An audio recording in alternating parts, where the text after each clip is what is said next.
Di sini gue pengen sharing ya 15 tips buat jadi miliarder muda. Tips nomor 1 buat jadi miliarder muda yaitu build a strong mental ya. Ini gue pernah baca di salah satu buku ya. Superhero itu nggak butuh skill apapun. Yang kedua yaitu jaga reputasi kalian kayak nyawa kalian. Karena reputasi yaitu cuma ada satu ya. Tapi uang itu kalian bisa cari selamanya. Yang ketiga itu jangan overthink ya. Jangan kebanyakan mikir ibaratnya. Lakuin aja. Jadi mulai aja dulu. Yang keempat yaitu main di industri yang tepat atau pilih industri yang tepat. Karena menurut gue ya kalau lu pengen cari 1 miliar misalnya di jualan kopi atau bikin coffee shop dan sebagainya itu mungkin susah. Yang kelima itu belajar buat dokumentasiin semua yang lu kerjain. Ya ini gue dulu actually menyesal ya. Jadi gue dulu tuh nggak dokumentasiin apapun yang gue kerjakan. Selanjutnya ya belajar buat treat energi kalian sebagai currency. Currency itu kan uang. Jadi belajar buat treat energi yang kalian punya ya, energi misal buat bekerja dan sebagainya itu kayak uang. Yang ketujuh ya belajar buat cari partner ya. Partner atau teman kerja lah ibaratnya ya. Kenapa? Karena menurut gue ya orang itu suka ngeremehin yang namanya itu partner. Mereka itu pengen kerjain semua itu sendiri. Yang ke-8 ya, kalian harus belajar buat pecah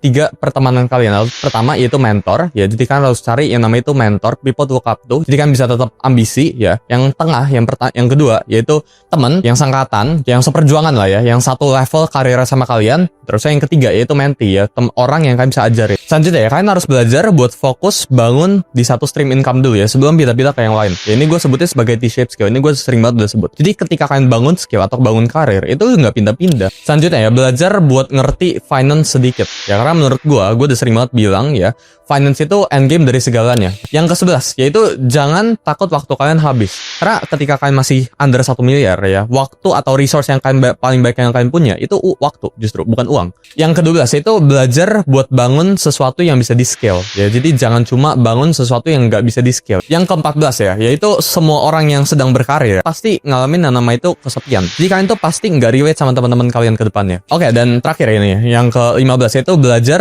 buat jangan cerita atau tanya pendapat ke semua orang. Ya ini gue sering banget orang-orang di luar sana ya belajar buat tanya pendapat literally ke semua orang gitu ya. Bahkan saudara ditanya, orang tua ditanya, temennya semuanya ditanya, yang nggak kenal juga ditanya gitu ya. Jadi belajar buat jangan tanya pendapat ke semua orang.